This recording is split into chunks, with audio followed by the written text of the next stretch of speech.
অবশেষে ভারতের আঘাতের ২৪ ঘন্টার মধ্যেই সত্যিকারের প্রত্যাঘাত শুরু করেছে পাকিস্তানের একের পর এক মিসাইলে রীতিমতো ভয়ঙ্কর অবস্থা ভারতের রাতের আকাশ।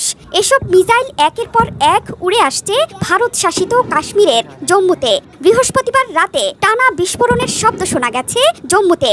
আখনুর সাম্বার মতো জায়গায় বেজে উঠেছে সাইরেন। পাকিস্তানের দিক থেকে একের পর এক রকেট উড়ে আসতে দেখা গেছে। প্রাথমিকভাবে জানা গেছে ভারতের বিমান বাহিনীর ঘাঁটি লক্ষ্য করে পাকিস্তান এই হামলা চালিয়েছে। জম্মুতে সব আলো নিভিয়ে দেওয়ার নির্দেশ দিয়েছে ভারতীয় প্রশাসন। সবাইকে নিরাপদ জায়গায় থাকতে বলা হয়েছে।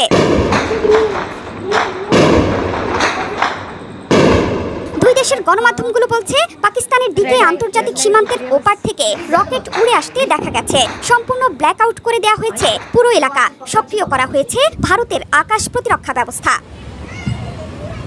নিরাপত্তা সংস্থার সূত্রগুলো বলছে বৃহস্পতিবার রাতে পাকিস্তান মোট ৮টি ক্ষেপণাস্ত্র ভারতের দিকে ছুড়েছে। লক্ষ্যবস্তু ছিল জম্মু বিমানবন্দর, সাম্বা, আরএস পুরা, আরিনা এবং আশপাশের এলাকা। আকাশ প্রতিরক্ষা ব্যবস্থা S-400 দিয়ে এই ক্ষেপণাস্ত্রগুলো প্রতিহত করা হয়েছে বলে দাবি করছে ভারত। এর মধ্যে জম্মু বিশ্ববিদ্যালয়েও দুটো পাকিস্তানি ড্রোন গুলি করে ভূপাতিত করা হয়েছে।